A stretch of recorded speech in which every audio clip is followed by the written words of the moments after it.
am I?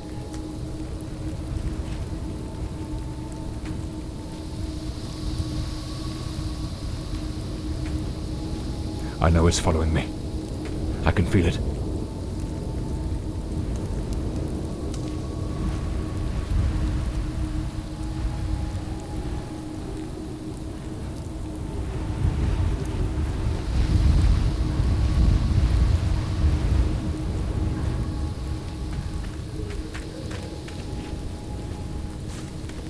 I shouldn't have taken such a risk.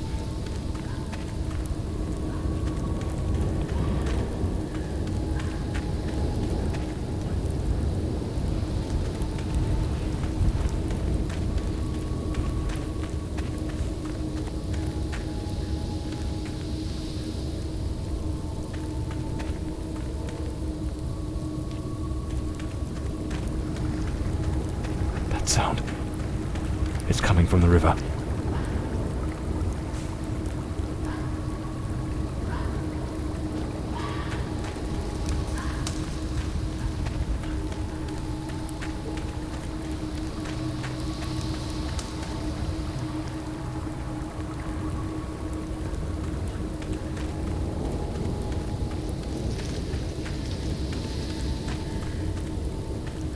If it catches me, it will show no mercy.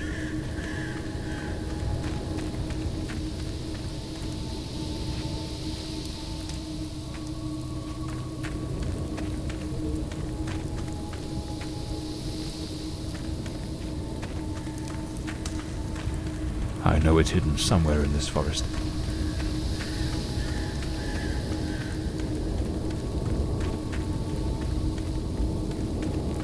I should be able to see its light soon.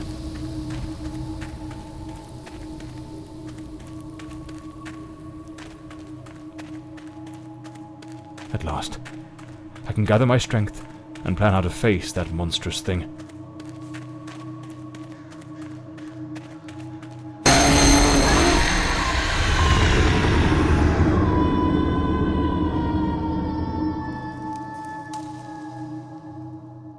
The name's John Morley, private detective, and today is a momentous day.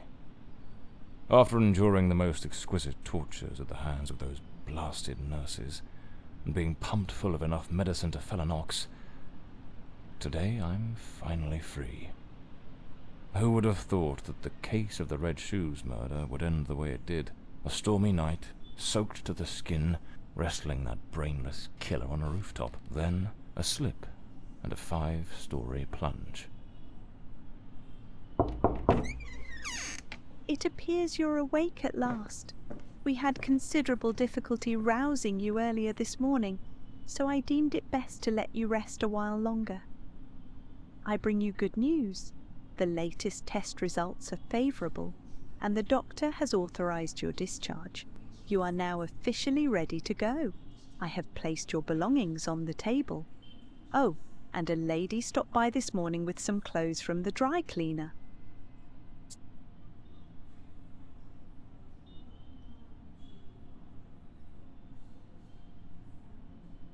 A woman brought my clothes from the dry cleaner. Was it Penny? I couldn't say. She arrived quite early, before my shift began. I've placed the garments in the wardrobe to keep them from getting wrinkled.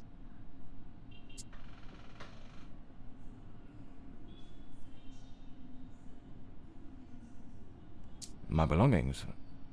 I thought everything was already in the room. There are a few valuables and some coins we kept for safekeeping. They are in the box on the table.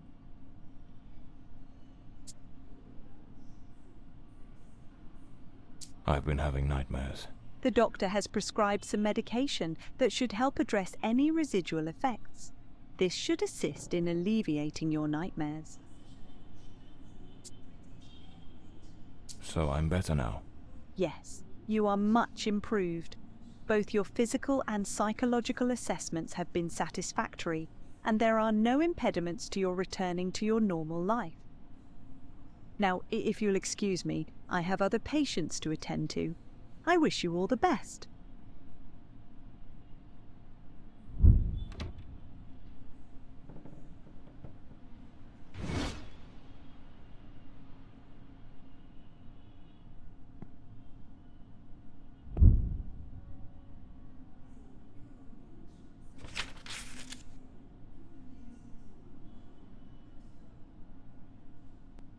Story of my life. Nearly broke. That's me, the bloodhound Morley.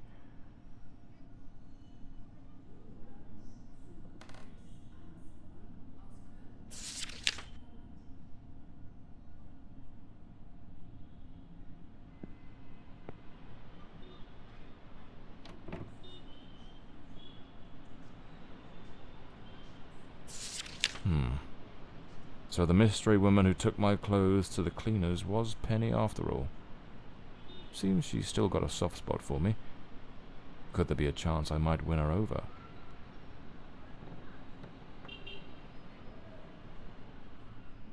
I usually use the Windsor knot. I should get myself a pair of derbies. Or brogues. They're much more... Looks brand new. These do have well-structured shoulders. Nicely. I better get dressed. The hospital gown that ties in the back doesn't exactly scream professional. There's notes from Penny, my secretary. She must have left it here a few days ago while I was still under observation. Damn it, Penny. I don't blame her, though. I'm a right mess. I've managed to lose the only two things that kept me grounded. Her sound advice, always spot on, and the faint hope that she might dump Peter and give me a chance. Blimey, it's nearly noon. I must have lost track of time in those blasted nightmares.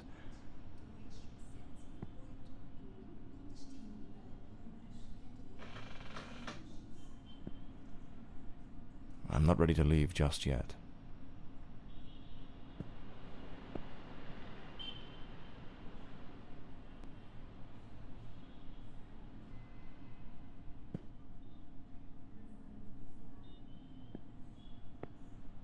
Trench coat and fedora hat.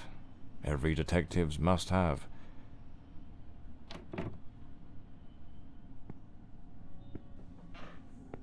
I'd better hurry up. Just like Penny says in her note, I might have a new client this afternoon. And with the way things are going, I can't afford to let that slip away.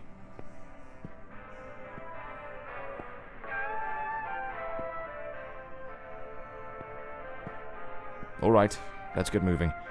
Today's the first day of the rest of my life.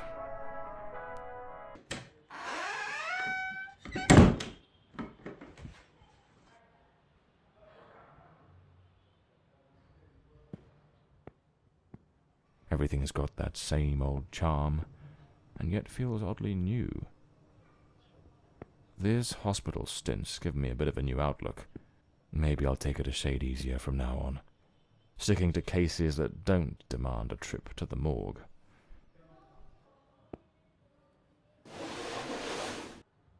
Here they are, Penny's keys, just like it says in her note.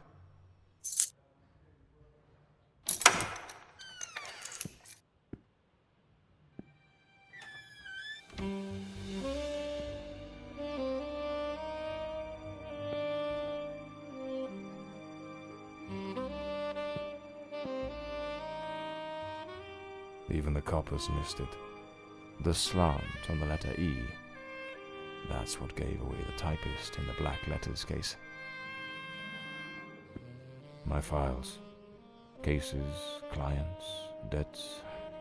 Too many debts. Far too many.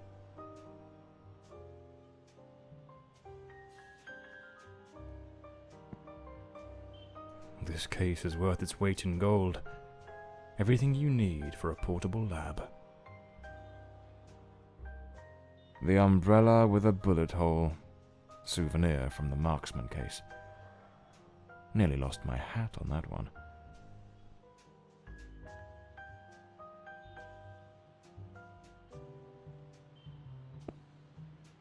This one's a favorite. The jealous lover solved everything with a few blows from an ashtray.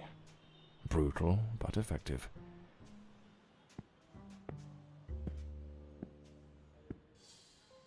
So this is Peter. That smug grin's got "Punch Me" written all over it.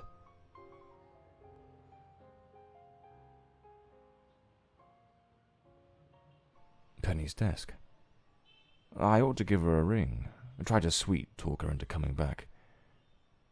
If this new client brings in some decent dough, Maybe I could settle what I owe her, and use a little charm to win her over. The murder weapon from the cadaver collector case. Nasty business, that one. The case of the Red Shoes murder. One of the most complicated I've faced. Finally. Case closed.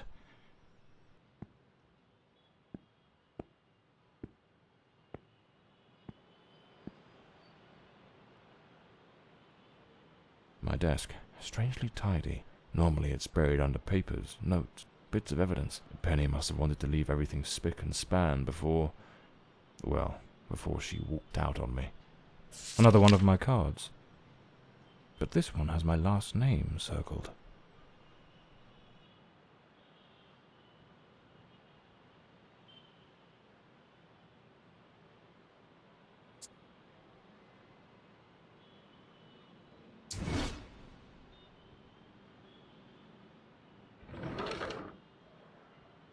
Amazing how this little gadget can reveal the devil in the details. The drawer. It's locked.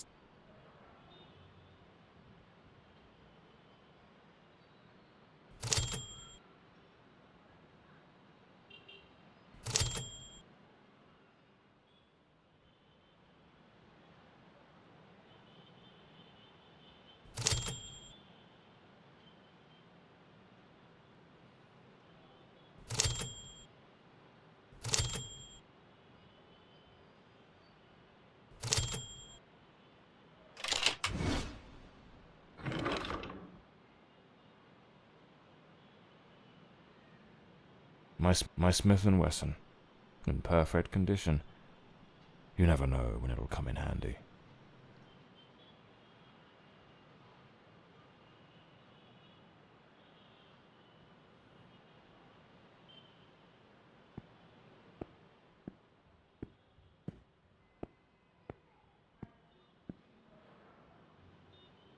The Scarlet Page. I trust Penny didn't go snooping through my things while I was away. Oh, my apologies, madam. I didn't hear you come in. I was a bit distracted.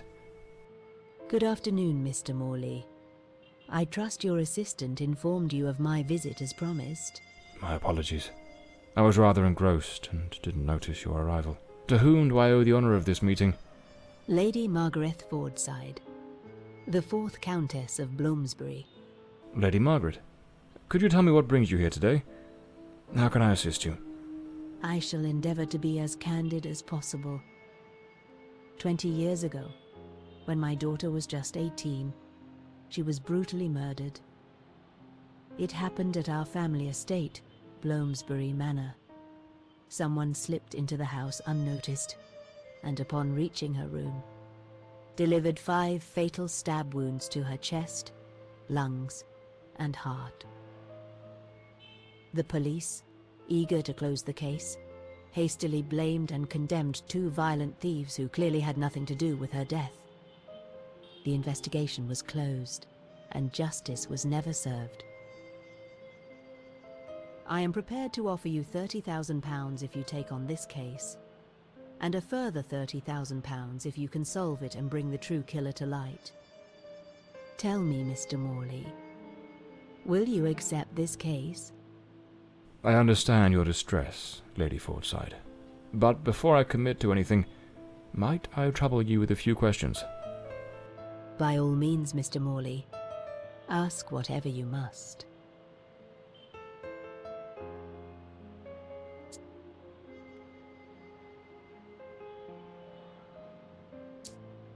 A case that's been cold for 20 years. You certainly don't make it easy for me, Lady Margaret.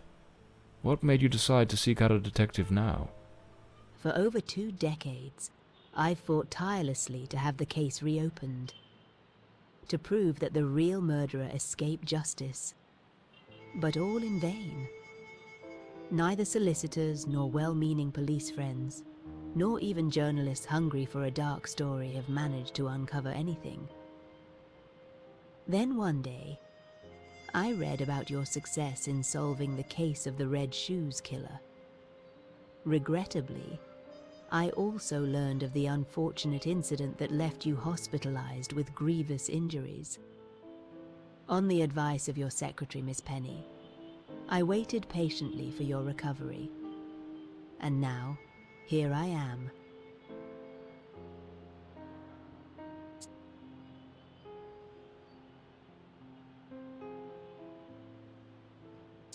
Tell me about Bloomsbury Manor. Do you still reside there? After Elodie's death, I abandoned the estate. I couldn't bear to remain there, to live within those walls. Even now, when I visit the manor, it still feels as though I can hear her footsteps echoing through the halls, her voice humming that old melody, the delusions of an old woman who has mourned her daughter for far too long, Mr. Morley. No mother should ever have to bury her child. Should you accept the case, Bloomsbury Manor would likely be the best place to begin the investigation. I shall not impede your work, as I now reside at Bedford Square, in the heart of the city.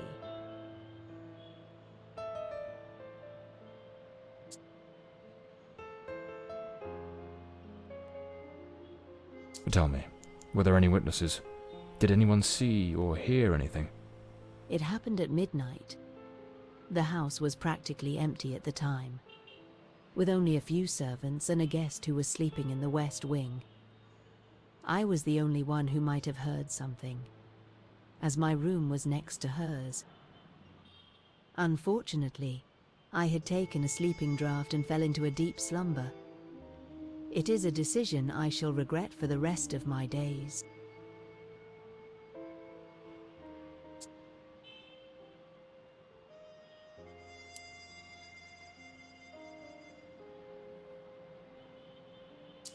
Tell me about the men the police arrested. Why are you so certain they weren't guilty?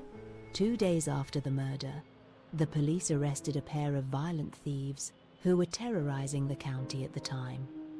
Though they swore their innocence in my daughter Elodie's death, their criminal record completely undermined their defense. Seizing the opportunity, the police locked them away for their other crimes, and the case was closed. But what has always struck me as suspicious is that nothing was stolen on the night my Elodie was killed. If those thieves were truly the culprits, why would they murder her and then leave without taking a single piece of silver? It doesn't add up, Mr. Morley. Well, I believe I have all the information I need to get started. I accept the case and will begin the investigation immediately.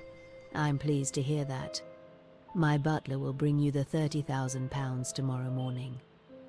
Now, if you'll excuse me, I have matters to attend to. Once you uncover the culprit, contact me at once, and I shall promptly deliver the remaining £30,000.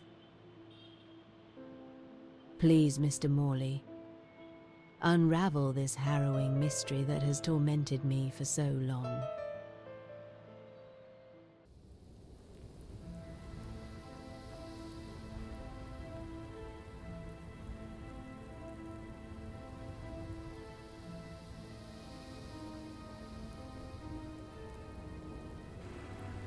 As I made my way through the dense forest path, a haunting silence enveloped the air.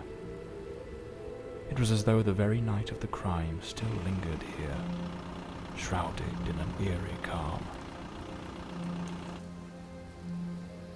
The manor stood before me, its facade as inscrutable as the shadows that danced in the moonlight. Every step I took felt like a step deeper into the heart of a mystery that refused to be forgotten.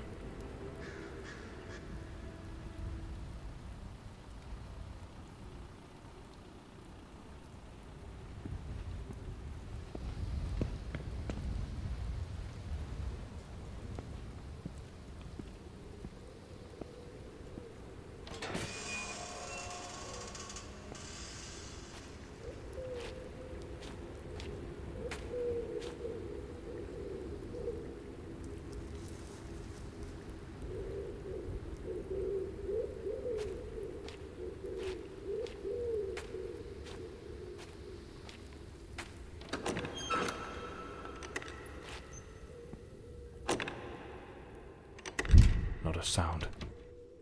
The stillness feels heavy, like it's hiding something.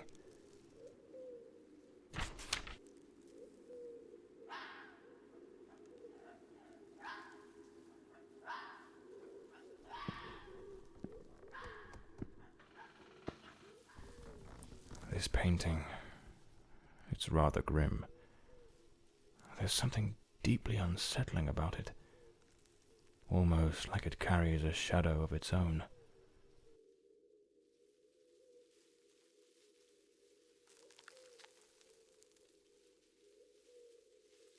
It seems Elodie had a passion for art, but her style wasn't exactly well received.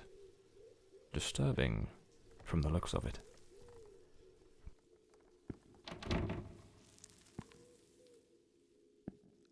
A blue moon, fitting for a place haunted by its own secrets.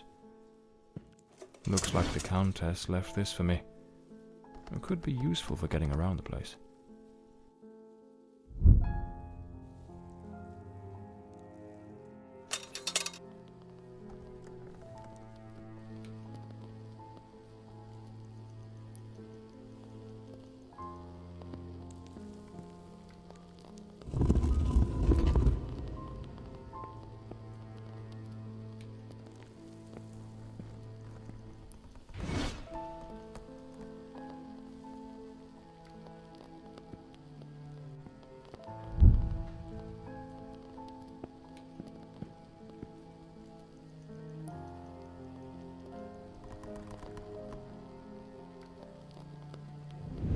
So, the housekeeper left a note for the Countess, asking her to meet here on the day of the murder.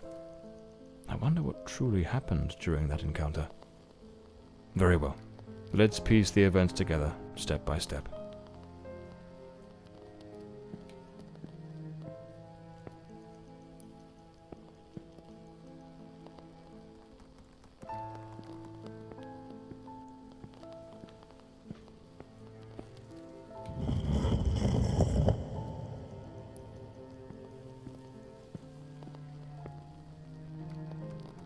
The housekeeper's cup is still here. Tea spilled across the table. She never got to drink it. Looks like someone arranged tea in the library that day. Lipstick stains. Same shade the Countess wore when she visited my office. An empty envelope. Did the housekeeper hand the Countess a letter? 2 chairs. One of them knocked over. It seems they met here. But something went wrong during the conversation. I am very angry. After all these years of service, this is how you repay me? Walking away like this? I'm sorry, madam, but the situation has become unbearable. My bags are already packed.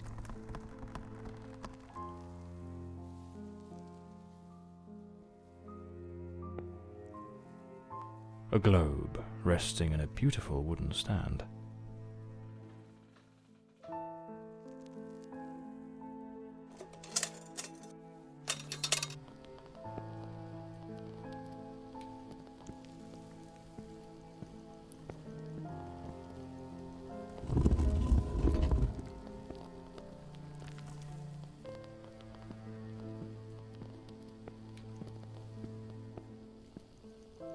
The Fordside family crest, a rampant dragon, a time-honoured symbol across European heraldry, particularly among the English and the Welsh. The lock has been concealed. This door must open by some other means. Another painting by Elodie. There's something deeply disturbing about her work.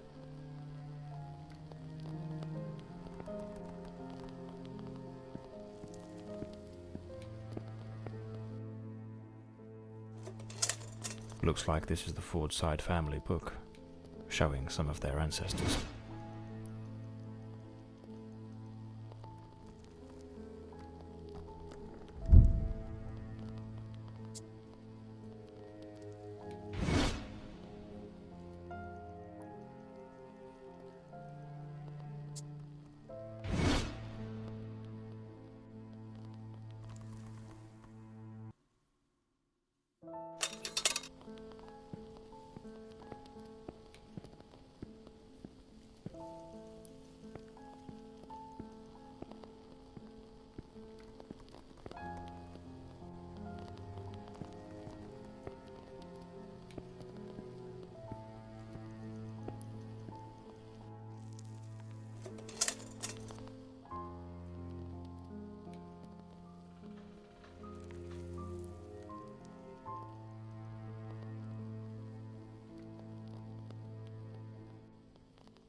Countess threw the housekeeper out in a fit of rage.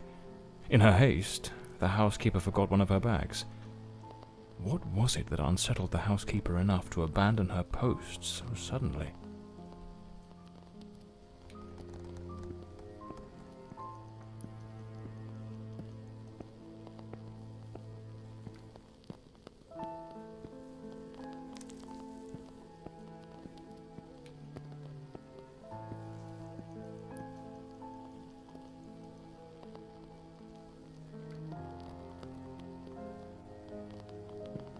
The door's chained up with a padlock. Looks like I'll need to find the key.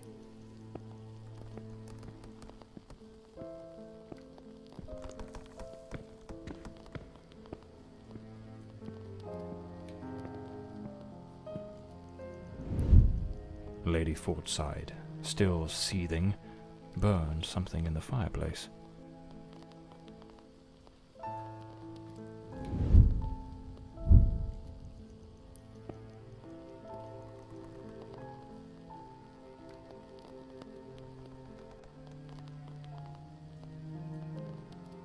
The housekeeper resigned.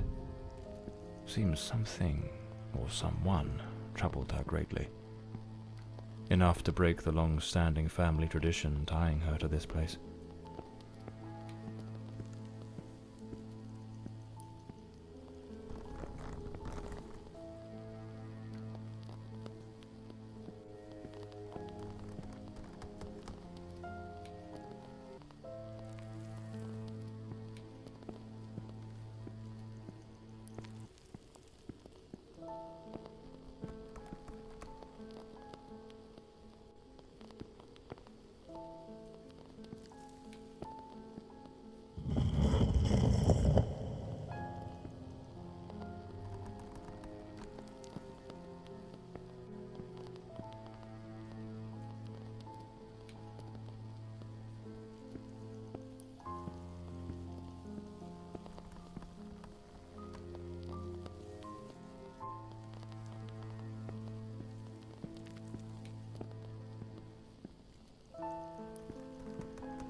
This must have been some sort of private study for the Countess.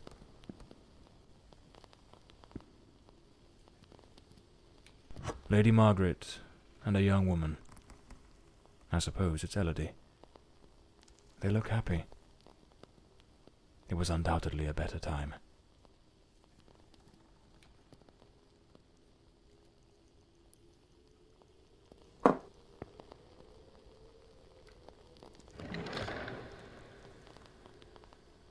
A British passport. Lord Fordside was undoubtedly a man of the world. An old pocket watch. It probably belonged to Lord Fordside, Lady Margaret's husband.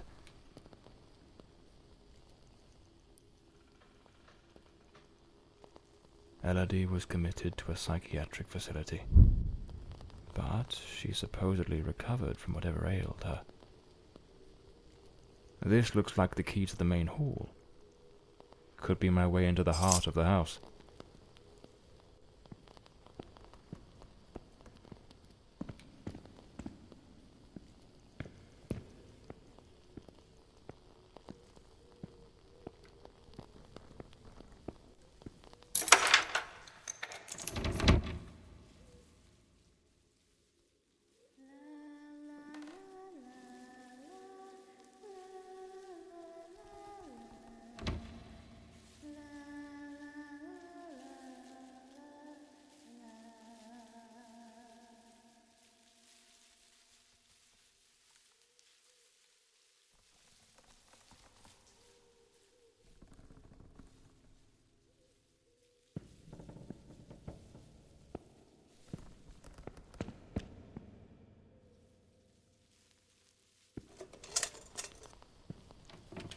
This door is locked as well. If the Countess wanted me to investigate, why didn't she leave the doors open?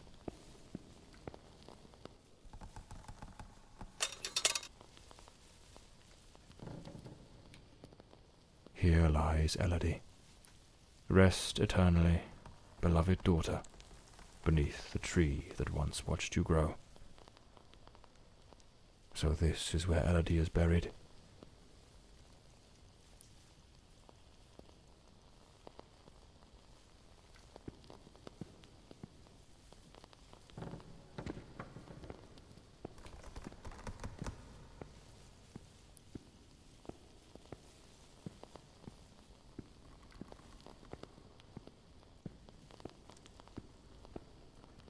Layers of dried oil paint, left untouched for 20 years.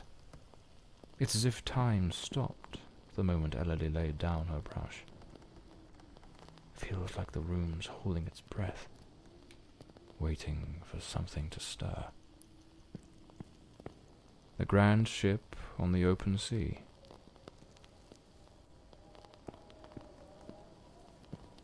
The sinking of a ship.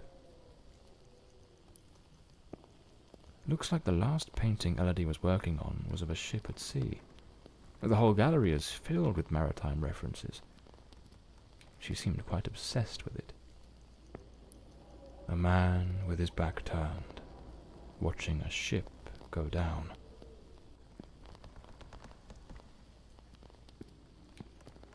Looks like some sort of clue. Trace the tree's journey from birth to decay. Follow the path of the artist in a thoughtful display. Arrange the 4 stages and the door will obey.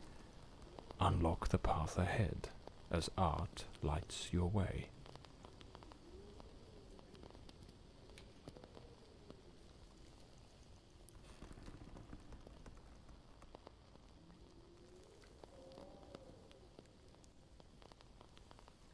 Lady Margaret took special care to secure the house, restricting access to certain areas.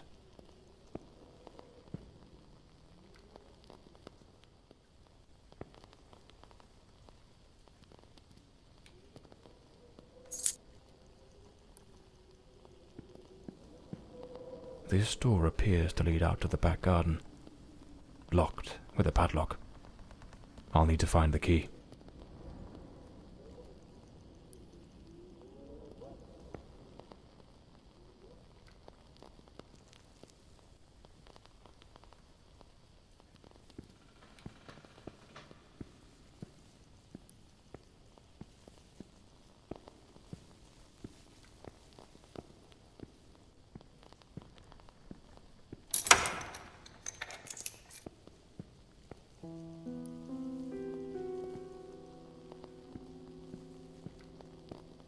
A young woman screaming in the middle of the darkness.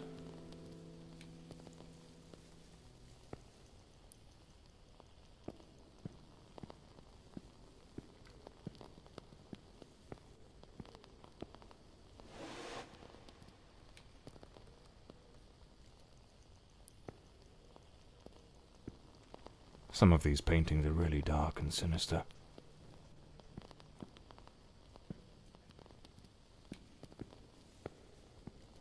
This looks like Elodie's diary. Let's see what her last entries reveal.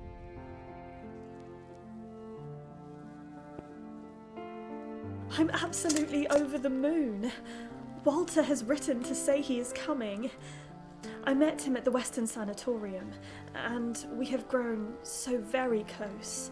He was there recovering from the trauma of a shipwreck, where he tragically lost his companions. By sheer luck, he was rescued, but not before spending an entire year on an island living amongst the natives. He truly is an adventurer.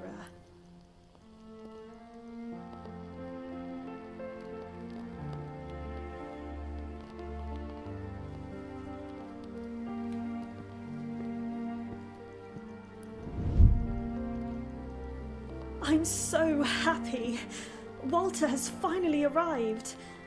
I must admit, I am utterly captivated by him. I invited him to visit, and he gave me his word he wouldn't fail to come as soon as he was able to leave. And now he's finally here. I can scarcely contain my joy. It feels as though all the darkness has faded away.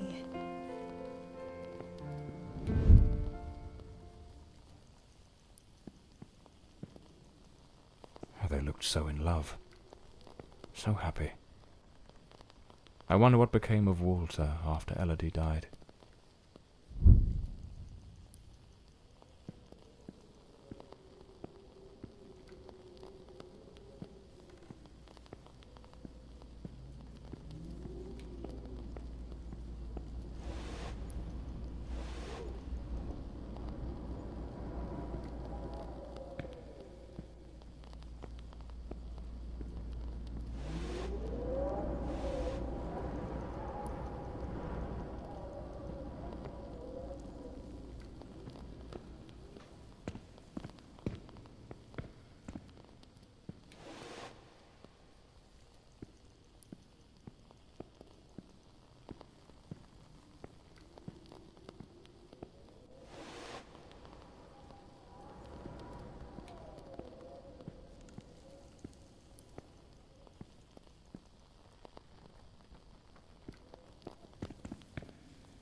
Looks like a commercial seaman's yearbook, listing ships and their crews.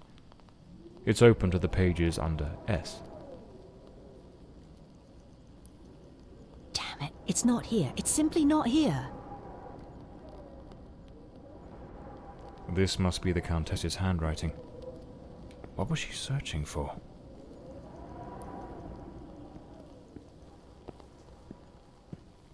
Those poor souls.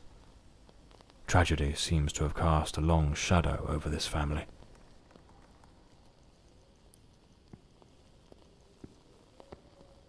Locked, as expected. There's a metal engraving of a tree.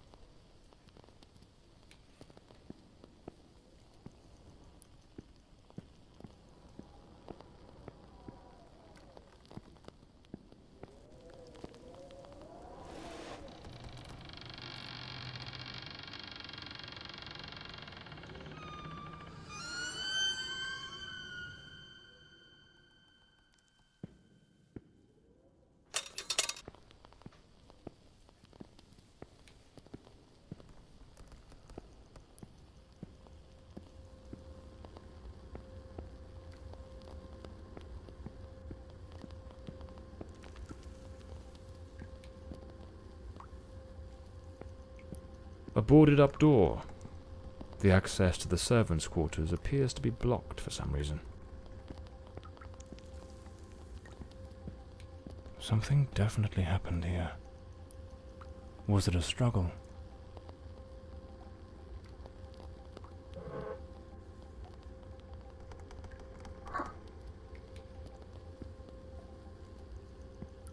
A silver knife is missing, and it's nowhere to be found. Likely taken by the same person who caused all this destruction.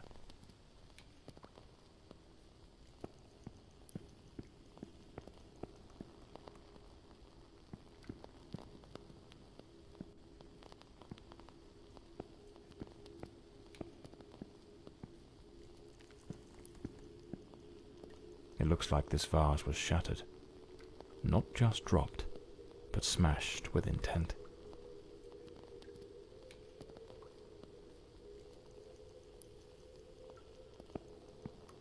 These broken chairs. Someone must have held them to the ground with great force.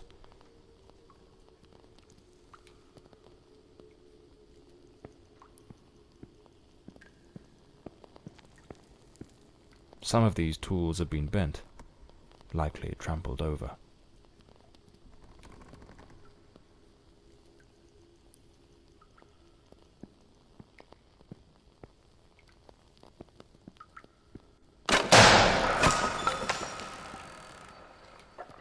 Looks like the crowbar is broken.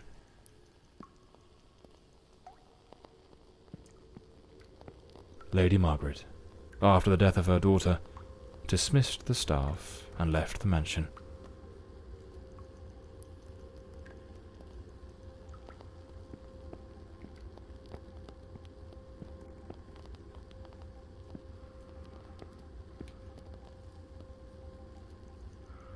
A pair of blood-stained scissors stuck in the sink basin.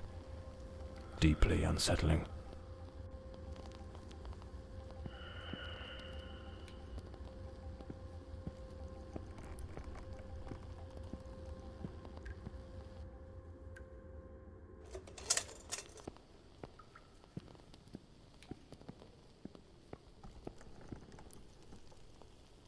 No doubt, this is the cook's room.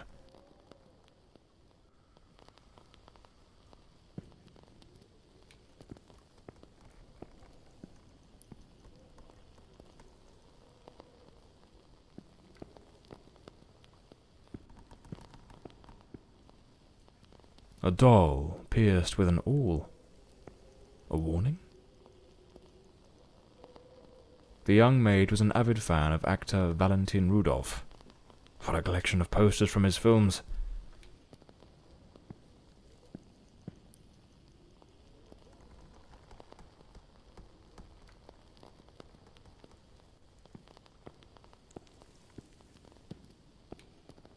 A backgammon board.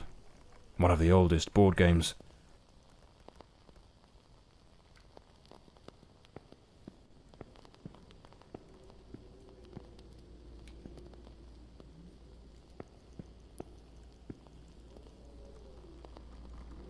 Miss Marver apparently knew her way around the tarot.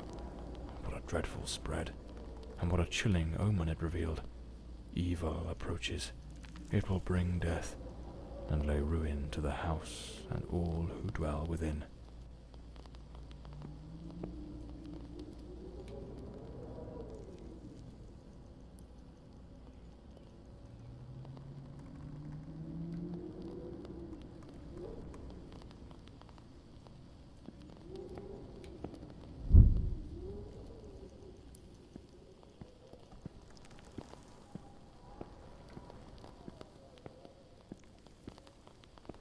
A good way to motivate the staff.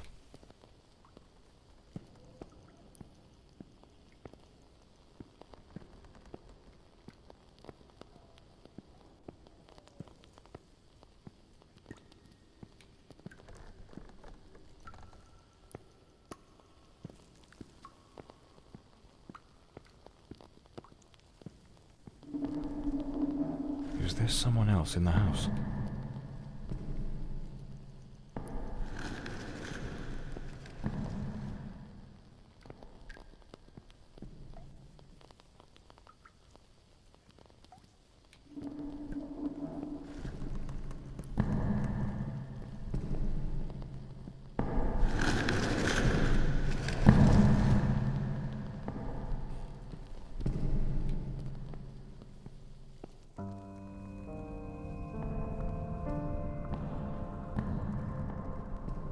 Who the devil is that man?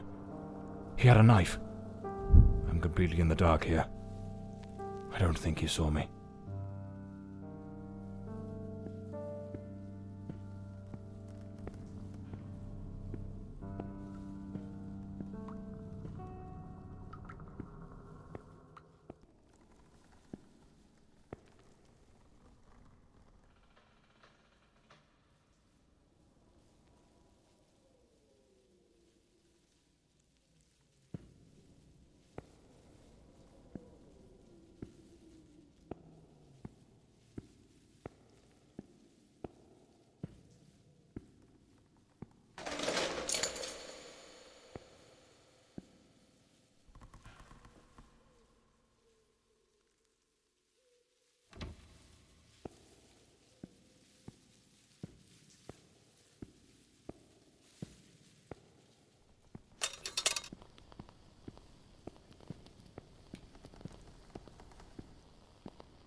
Another boarded-up door.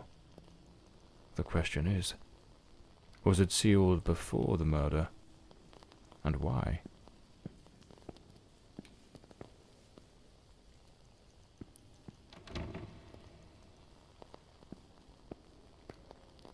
This must be Walter Brandon's room.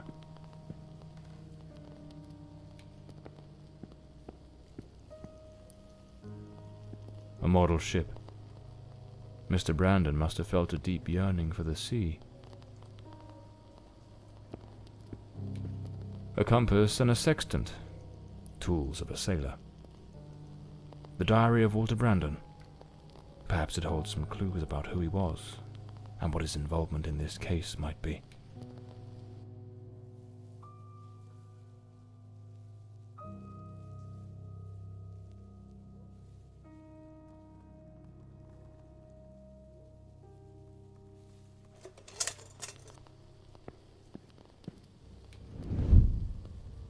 I am terrified that man has found me. I fear something dreadful is about to happen. Tonight as I awoke, I saw him, standing at the foot of my bed. I could not make out his face, but his knife. The gleam of its blade shone in the darkness. I sprang up suddenly, determined to confront this stranger. Grabbing the heavy candlestick from the nightstand, I hurled it with all my strength. He vanished into the dark. What on earth happened? Did Walter also see the mysterious man with the knife? It's absurd. This occurred 20 years ago. Surely that man can't still be lurking about. Can he?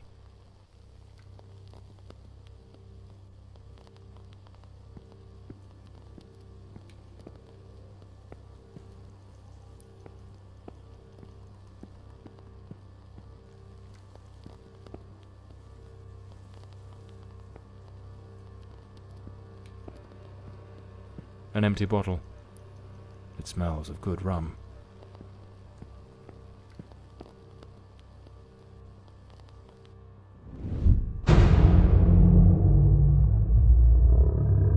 Coming here was a grave mistake. He has followed me, watching and lurking in dark corners, waiting to surprise me. I dare not tell Elodie. She would think the one thing I dread most for her to believe. I see him again from the window, watching me.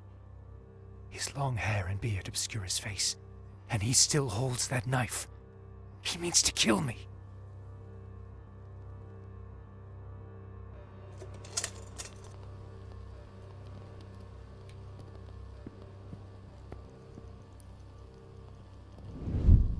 I am losing my faculties. It is best I return to the ship. Everyone seems to be conspiring against me. The housekeeper despises me, accusing me of misconduct. Perhaps I'm not a man of refinement, but I know what respect is. Yet this morning, as I awoke from my rest, she was enraged with me. It was of no use to tell her I had slept peacefully. An external maid who comes to clean was crying and accusing me of having approached her in an unseemly manner. I would never do such a thing. I am a sailor, a man of the world. I know how to conduct myself.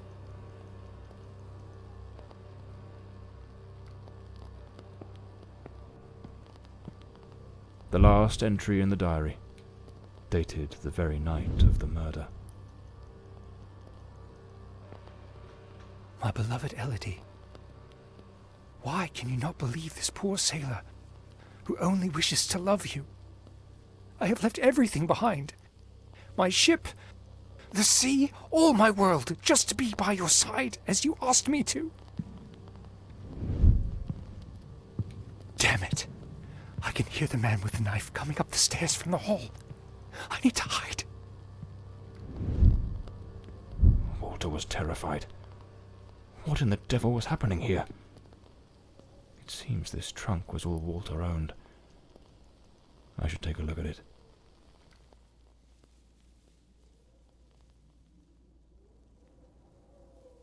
A photograph of Elodie.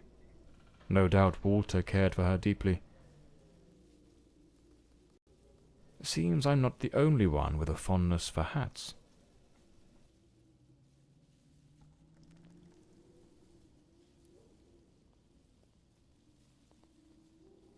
Looks like the key to the back garden. I better head back to the staircase gallery. Pretty sure I saw a door to the outside there.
At that old fountain in the garden, now little more than a basin of stagnant water, one can still make out the faint impressions of bloodied hands. It seems almost certain the killer stopped here, in a hurried attempt to wash away some of the blood spattered across his body.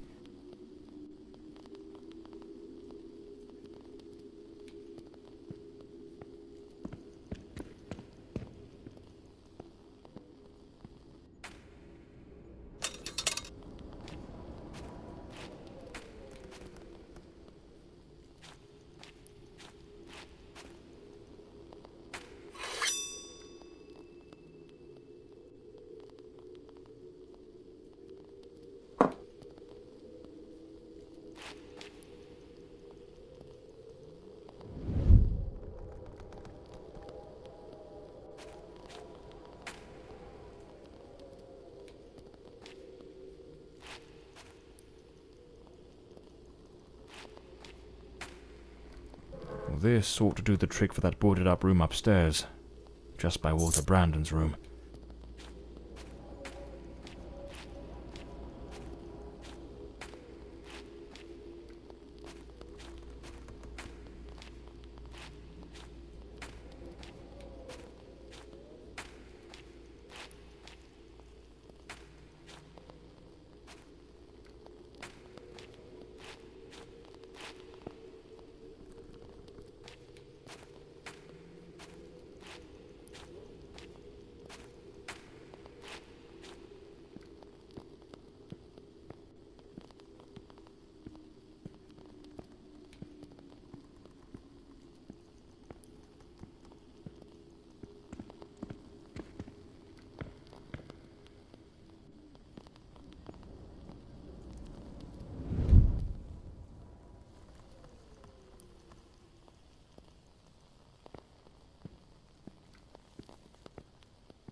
Unlabeled liquor bottles. The damp and the passing years have likely worn away whatever once marked them. There's a distinct scent of wormwood, the plant at the heart of absinthe. Thujone, its active compound, could provoke hallucinations. Visions said to come straight from the goddess Artemis herself.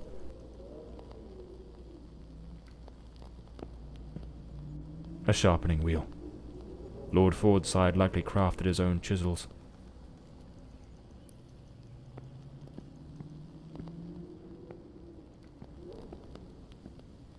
Lord Fordside was a gifted artist, no doubt. But but his work betrayed a dark and tormented soul. This unfinished fallen angel stirs in me a curious sense of unease, almost repulsion.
Him again. Who the bloody hell are you?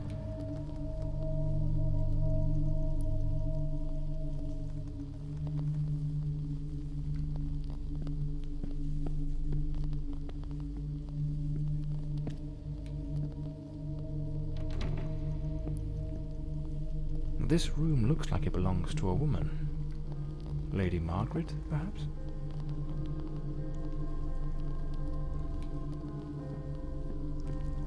The bed is made. The Countess hadn't yet gone to bed on the night of the murder.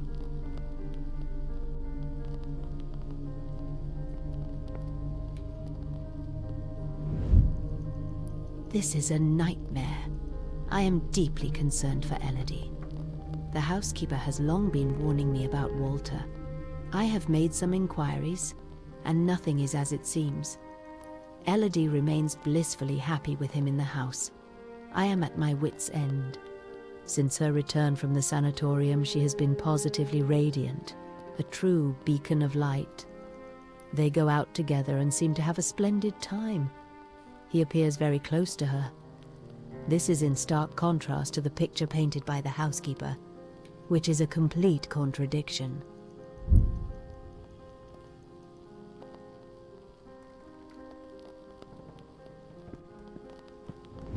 Last night I heard him scream.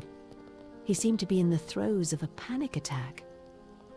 I approached on tiptoe to the guest quarters, and then suddenly I was struck with terror.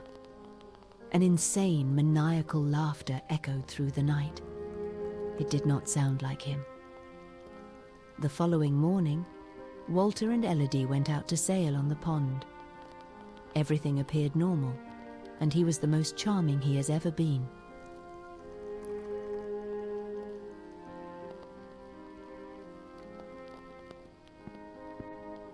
It's a damn fine bottle of wine. No one in their right mind would open a vintage like this and leave it abandoned, unless something rather urgent interrupted the evening. Seems Lady Margaret was reading in the chair that evening. The book's still open, right where she left it.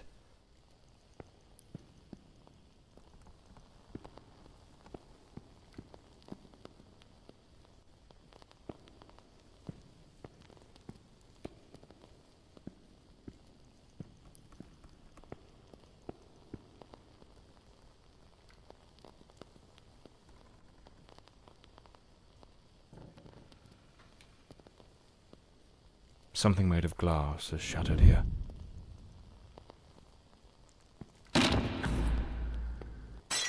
Oh my God, what is that noise? It's coming from Elodie's room.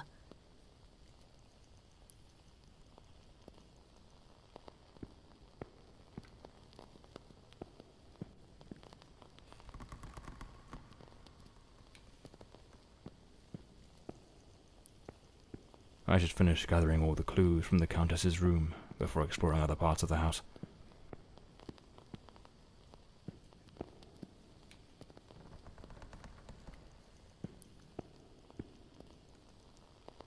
the fireplace tools, all knocked over on the floor, and unless my eyes deceive me, the poker appears to be missing. Oh my God, Elodie! Lady Margaret, quite agitated, grabbed the fireplace poker and rushed toward Elodie's room.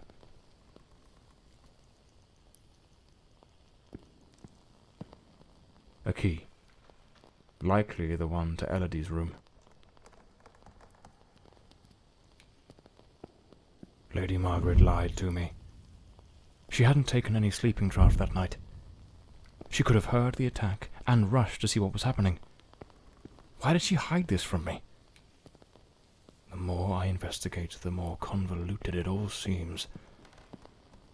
I should head to Elodie's room to search for answers.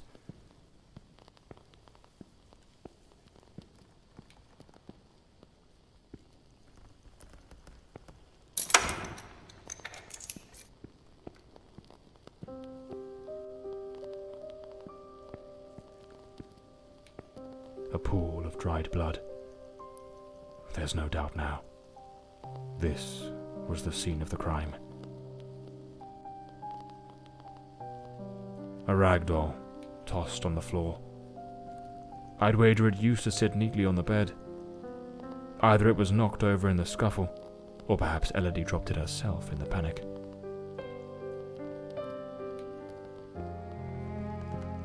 Photograph of Elodie Fordside and Walter Brandon.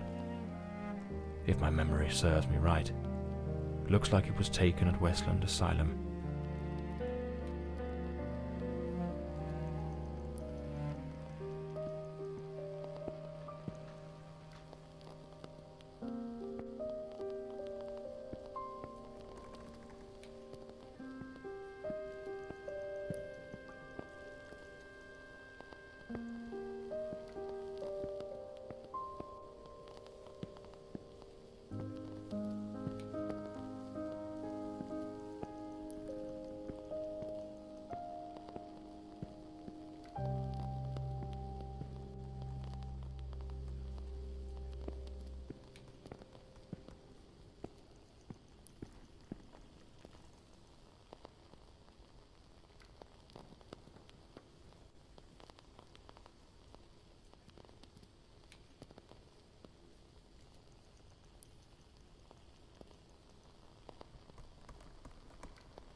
There was a struggle here, clear as day. Not a clean break-in. The killer wasn't subtle. Judging by the sheer brutality of the crime, we can almost certainly conclude the killer was a man of considerable build. The blood-stained coat, found alongside the greenhouse knife, suggests that the mysterious figure seen loitering nearby may, in fact, be the very same individual who committed the murder. They say the killer always returns to the scene of the crime. But 20 years have passed. Why now? Let's attempt to reconstruct the events, just as they might have unfolded that night, and try to understand precisely what happened.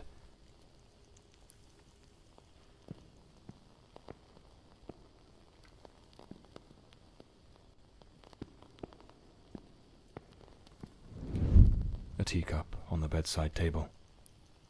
Elodie must have lain down that night, perhaps already drifting to sleep.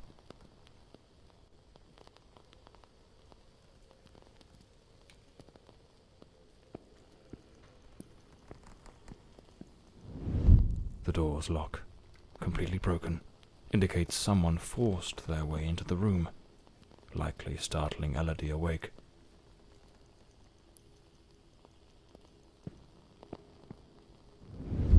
Elodie tried to flee, but the killer cornered her near the vanity. She lost her balance and fell, breaking the dresser and chair.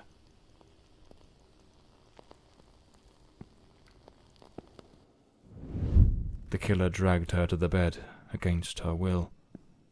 In the struggle, one of the vases fell from the mantelpiece.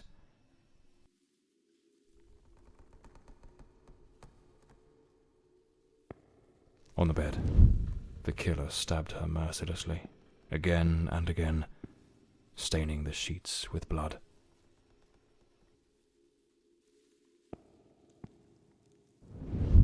That's when Lady Margaret arrived, striking the killer with the fireplace poker, knocking him away from Elodie.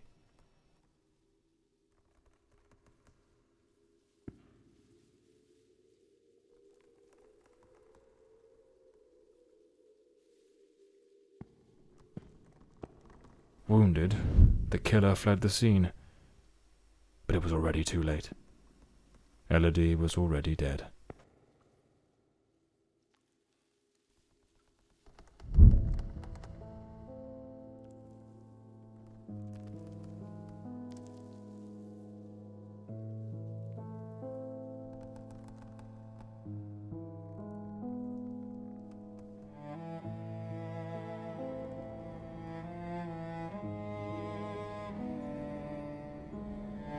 The old Bloomsbury mansion.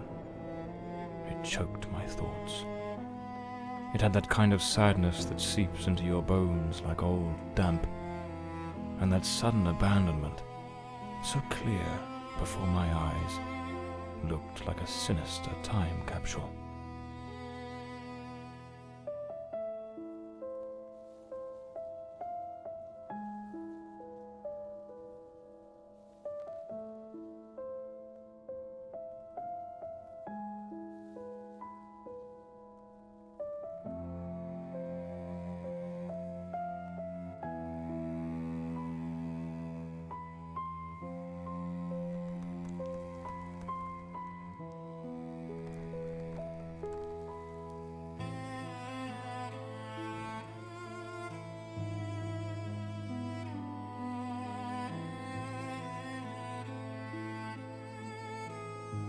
One thing was certain. My next move was to dig up answers about the man with the knife, and about Walter Brandon, the sailor from Westland Asylum, an old, forgotten sanatorium that, 20 years ago, was the scene of a meeting between Elodie Fordside and that Brandon fellow. It was an ungodly hour when my battered car crept along the winding, shadowed road leading to Westland Asylum.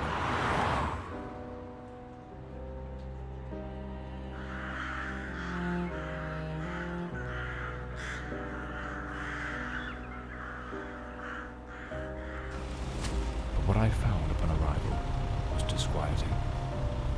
The building, forsaken for more than a decade, remained illuminated. Was it some ancient emergency system defying the passage of time? Or was someone awaiting my arrival?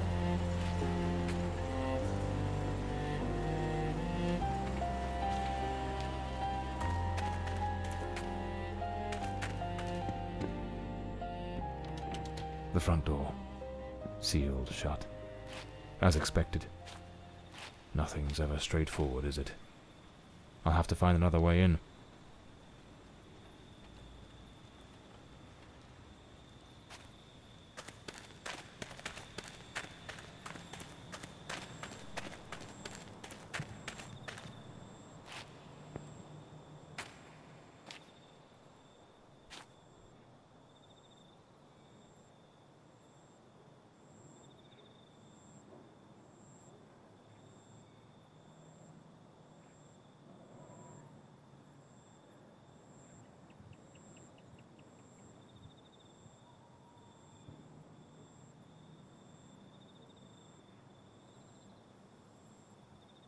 So, there's an alternative entrance, hidden somewhere in the wall of the asylum.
Bloody hell, it's pitch black in here. Looks like I've stumbled into what could be the kitchen.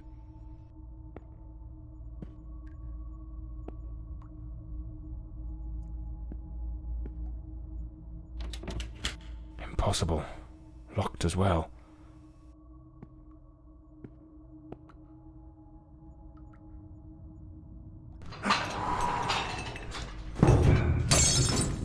Damn it. The lantern. It's broken. I'll have to manage without it for now.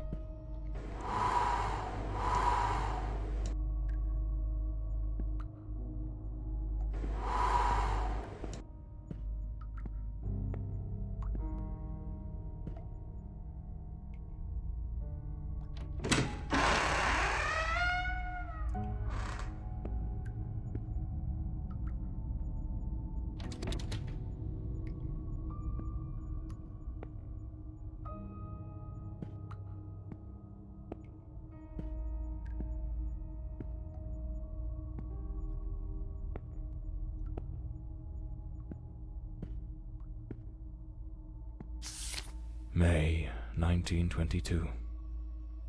This letter was written half a year before Elodie's murder. It's possible she was still a patient here at the time. The nurses were genuinely concerned about the aggression of patient B03. Westland Asylum was a top place in its good old days.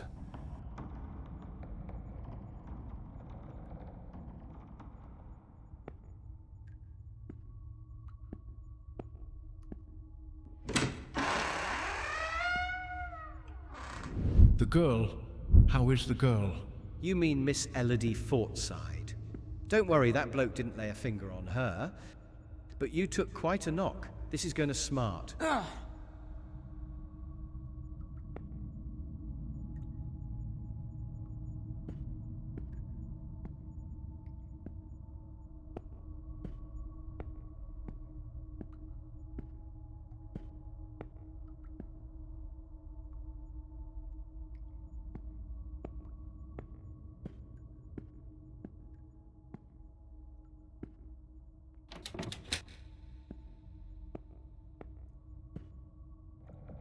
Some basic rules, but quite necessary, I must say.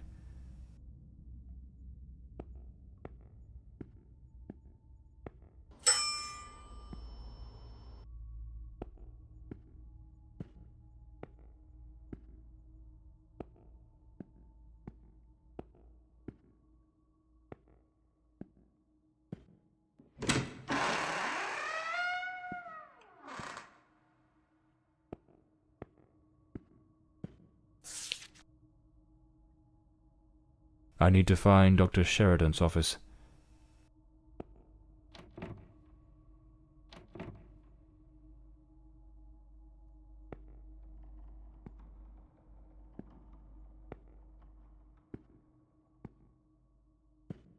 This file cabinet is now empty. It probably held all the records of the inpatients.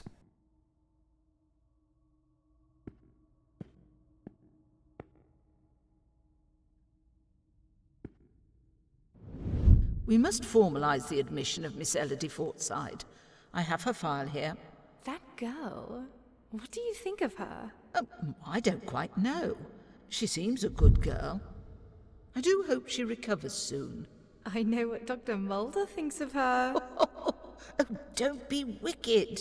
You cannot tell me you haven't noticed. Have you seen the way he looks at her? Shh, hush now.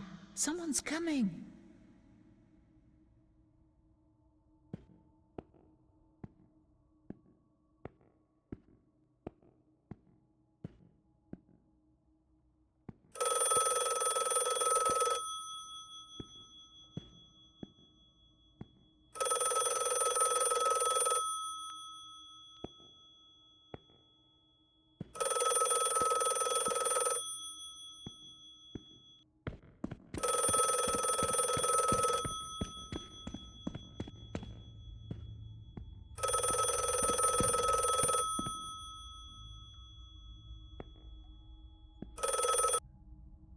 Hello? Hello? Can you hear me? Mr. Morley, is that you? Lady Margaret? Mr. Morley, I'm so relieved to hear your voice. I've been trying to reach your office, but I couldn't get through to anyone. It's awfully late at night, Lady Margaret. How on earth did you know I was at Westland Asylum? Well, I was already in bed, truth be told. But there was something on my mind. A vital detail I'd forgotten to mention.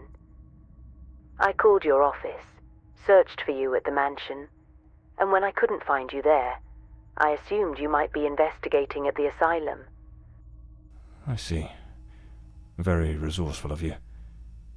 Now tell me, what is this detail of such importance? Oh, yes, of course. I almost forgot. You see, the truth is, I'm afraid that you're not alone. What the devil does that mean? Hello? Lady Margaret?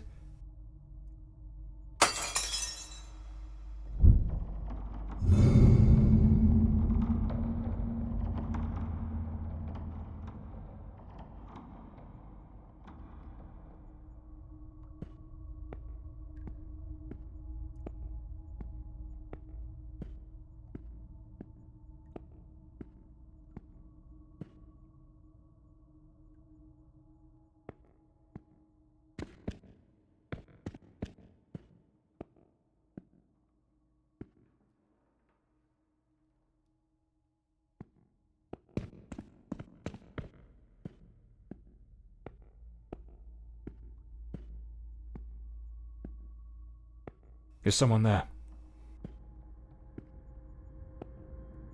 Damn it. I've got a bad feeling about this.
Internal report. Patient is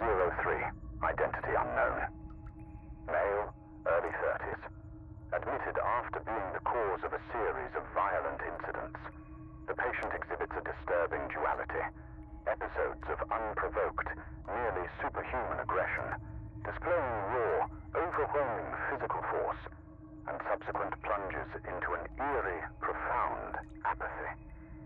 His faculties appear suspended during these lulls, leaving him in a state of unnerving inertia. Due to the unpredictability of his violent outbursts, he remains confined within a reinforced cell.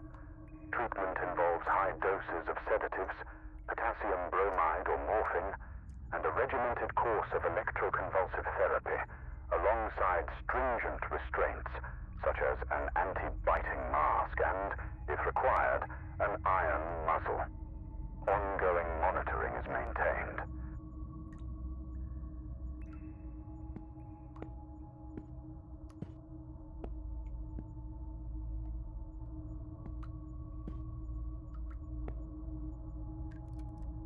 Internal report.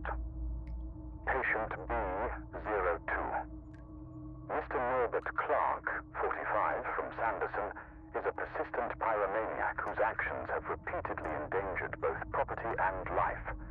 Despite his seemingly frail build, he harbors an alarming compulsion for fire setting, a tendency exacerbated by intermittent episodes of disorganized thought and incoherent speech under duress.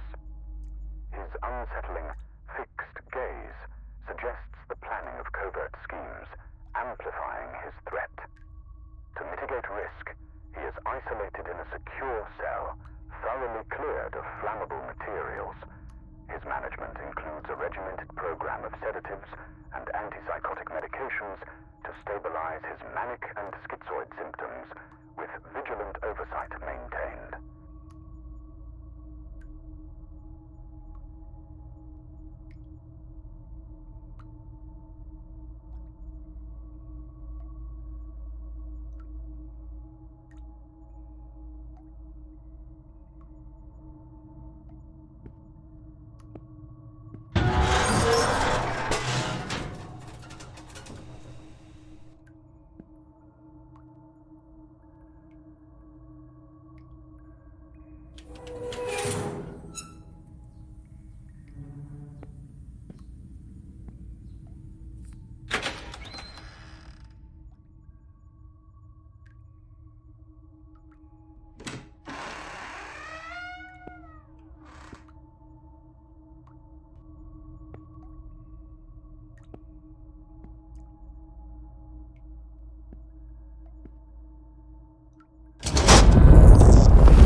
This room gives me the shivers.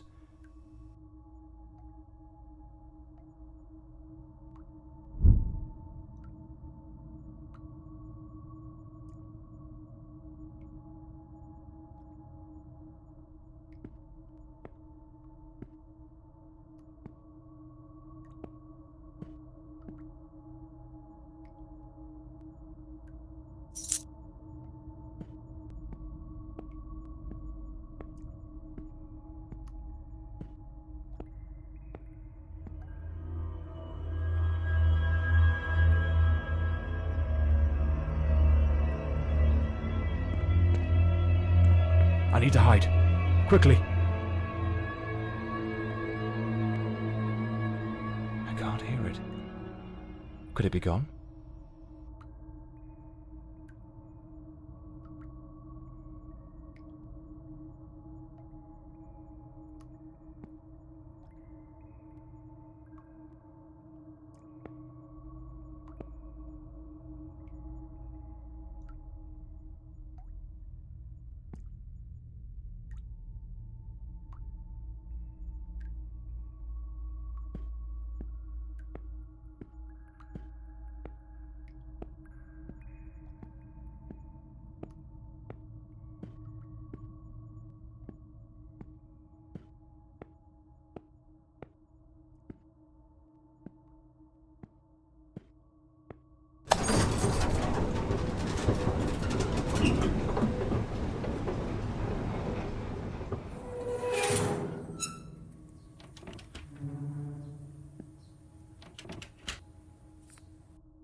A cigarette case, with a bit of tobacco still inside.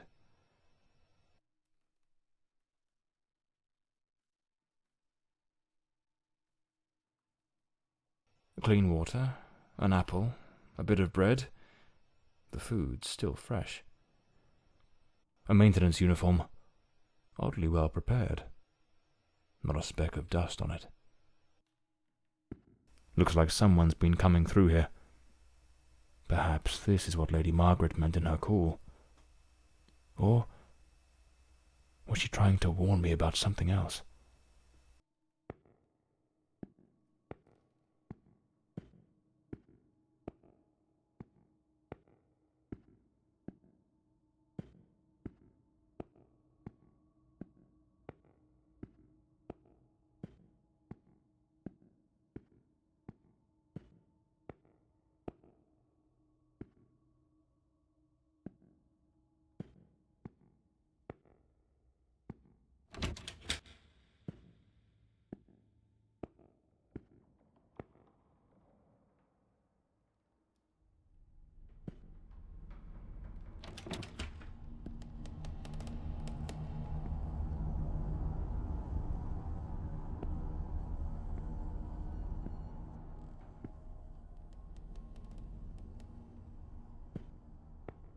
I'd rather not go through there.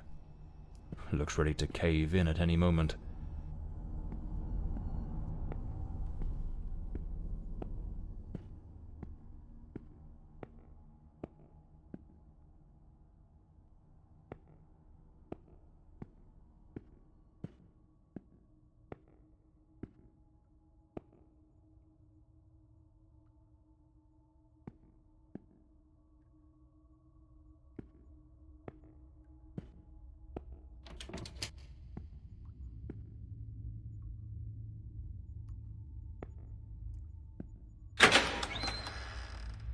Here it is. Dr. Sheridan's office. This is where I'll find Elodie and Walter's records. Wait. No, it can't be. There he is, in the photo. Dr. Sheridan in the center. And right next to him, it's him. The man with the knife. That wild mane, that unkempt beard, it's unmistakable. But what's he doing here? And he's holding a book. I need to get to the library. Elodie's record. Patient at the sanatorium.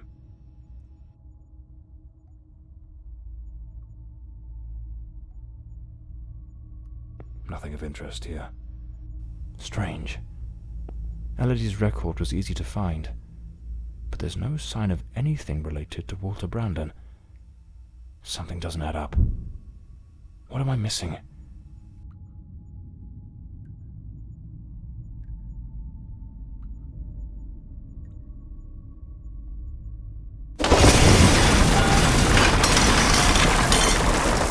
What was that noise? Sounds like something just came crashing down.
Patient recording, Elodie Fordside, February 3rd, 1922. Daily record number 23. Let us begin. How are you feeling today, Miss Fordside? I feel well. Elodie, we have discussed this before. If you do not tell me how you truly feel, we will make no progress. I feel a little sad, perhaps. I am alone here. I miss my mother and having company. So much time with nothing to do makes me think of things I do not wish to think of. I see. Listen, Elodie.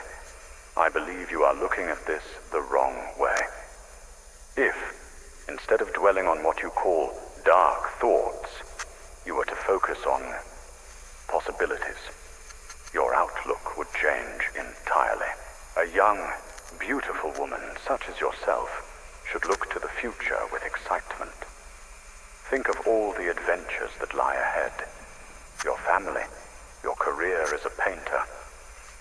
Perhaps even finding a man. A man of good standing. One who could protect you from your demons. A man? Tell me, Elodie, is there no man who stirs your heart? What in God's name do you think you're doing? Miss Fordside, you may go. We shall continue later. Very well. Have you lost your mind? Where is your professionalism? Do not presume to judge my methods with your oh-so-righteous reading therapy. Methods? The entire hospital is whispering about you. She is a patient, Dr. Mulder, and she is mentally unwell. Listen, Ferdinand.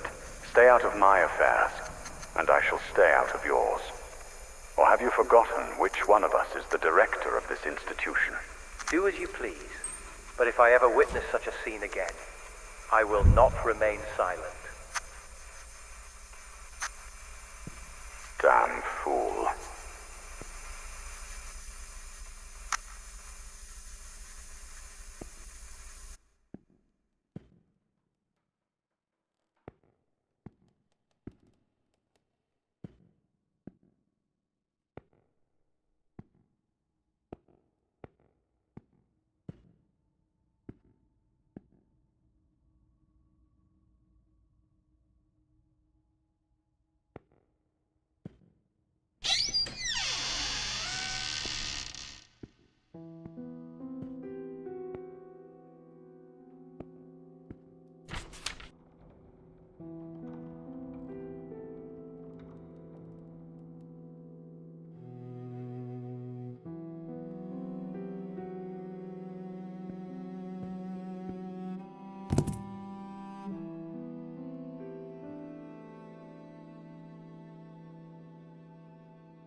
The Adventures of Walter Brandon, the intrepid captain of the Stella Maris, braving the treacherous South Seas.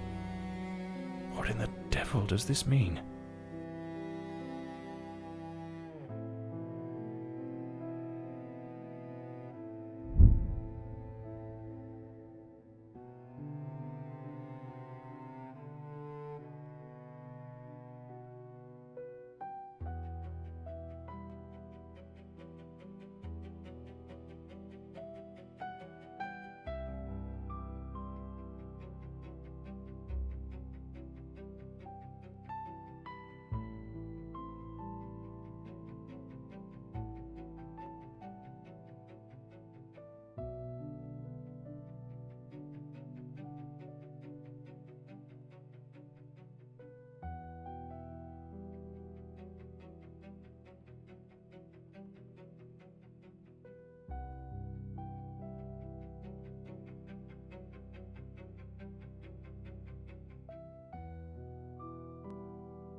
This must be the key to the attic. Let's see where it leads.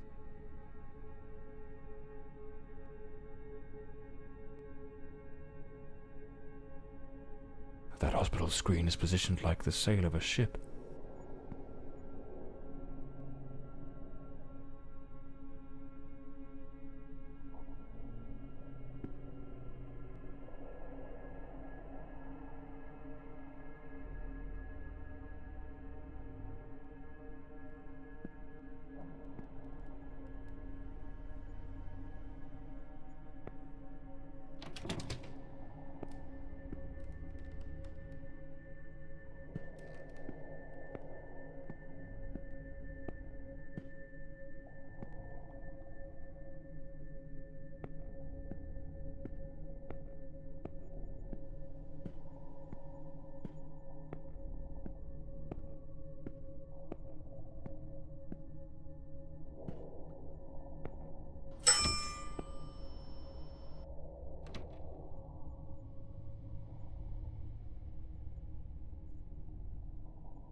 Powerful drugs for depression.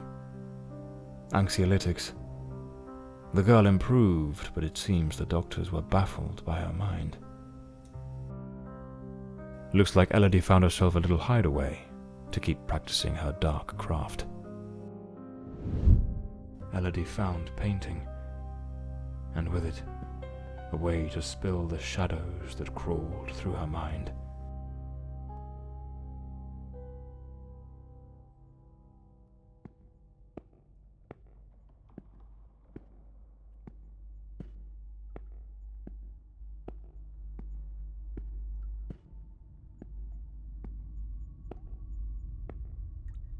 A pair of scissors and a comb.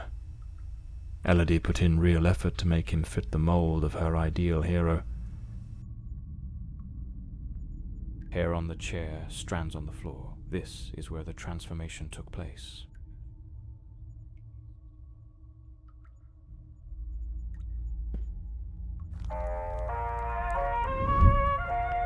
She remade patient 1365 in the image of her most secret longings.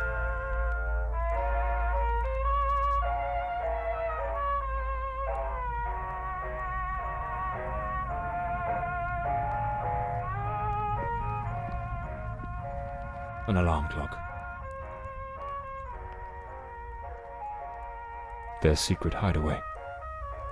Like two reckless teenagers, they started a romance, hidden from the prying eyes of doctors and nurses.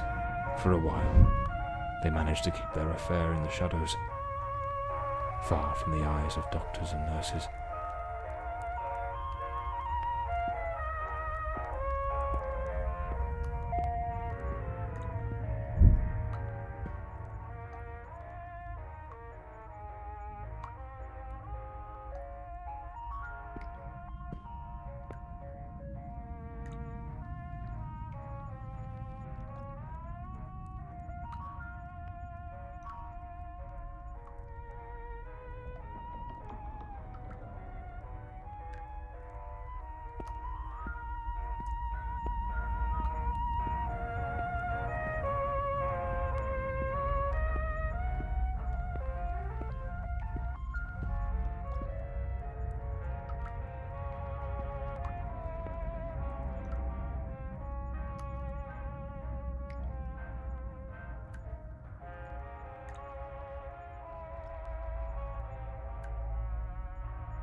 The room has been decorated to resemble some sort of island in the South Seas. Of course, I should have guessed. She pulled him into her world. Elodie created Walter Brandon. A draft letter, scratched out and full of corrections. She goaded him into leaving the sanatorium. That man was desperately ill. But Elodie's selfishness outweighed what little sense she had. She pushed him too far.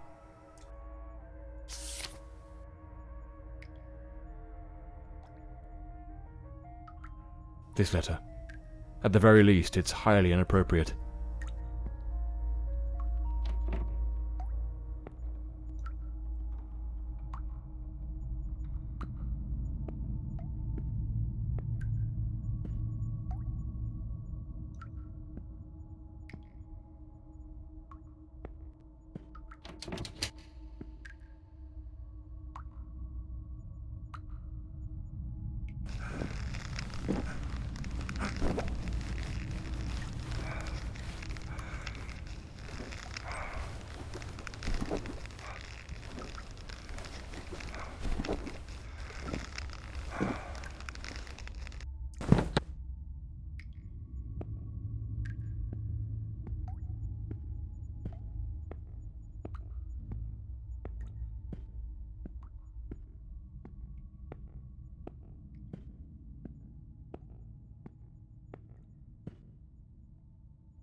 Patient number 1365 returns after an absence of 4 months.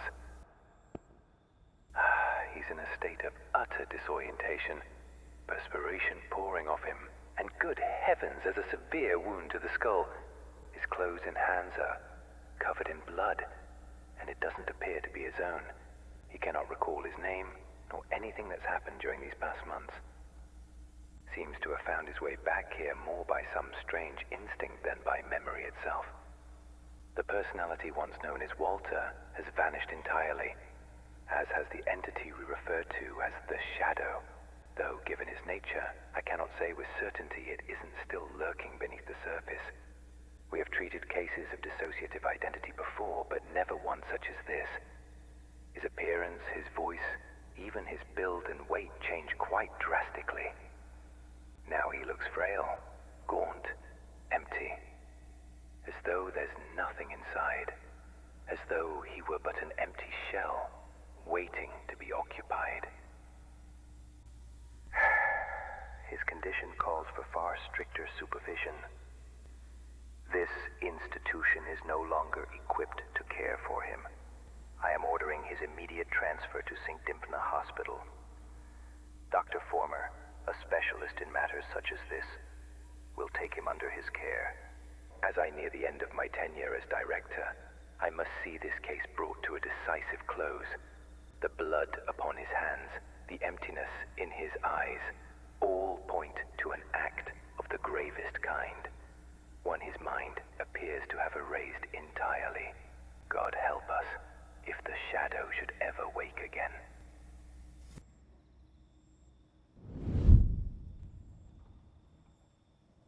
So it seems Walter came back to the sanatorium of his own accord, though he was utterly incapable of recalling what he'd done.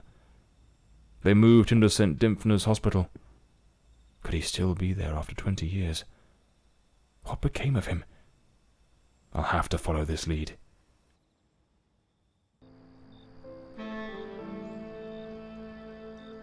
That man returned to the new sanatorium, remembering practically nothing. Maybe it was the wound Lady Margaret left him. Or maybe his mind shattered and never came back after what happened that night. As for me, I was hired to find the one who killed Elodie Fordside, and my intuition told me they were still there, in the depths of St. Dymphna. I sensed that the end of the road was waiting for me in that place.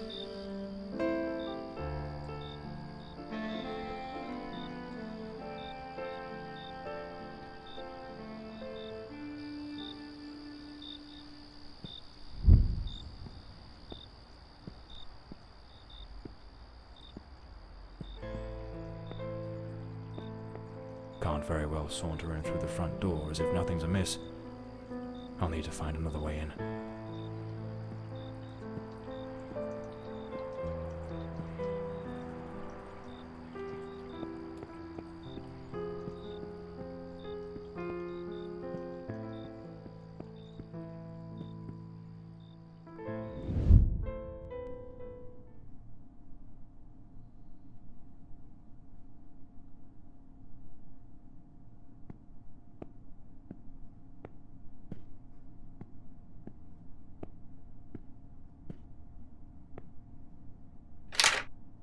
It's locked.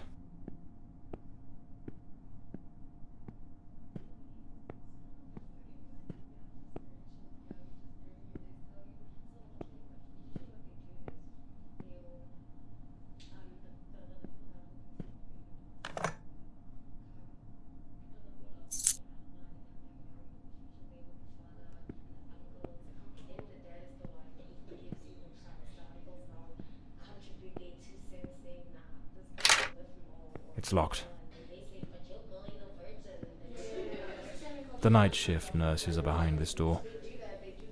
I need to find another way into the hallway to the rooms.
John Morley and the case of the red shoes.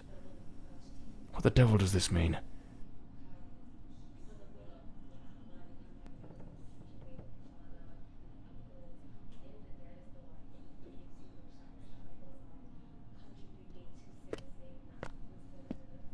Lady Margaret. That fateful night, I was startled by the noise.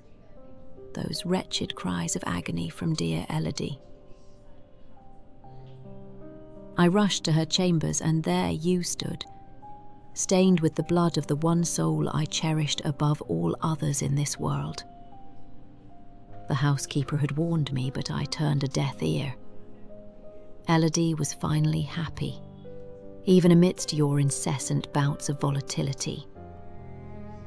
Yet, with the passage of time, your demeanour darkened.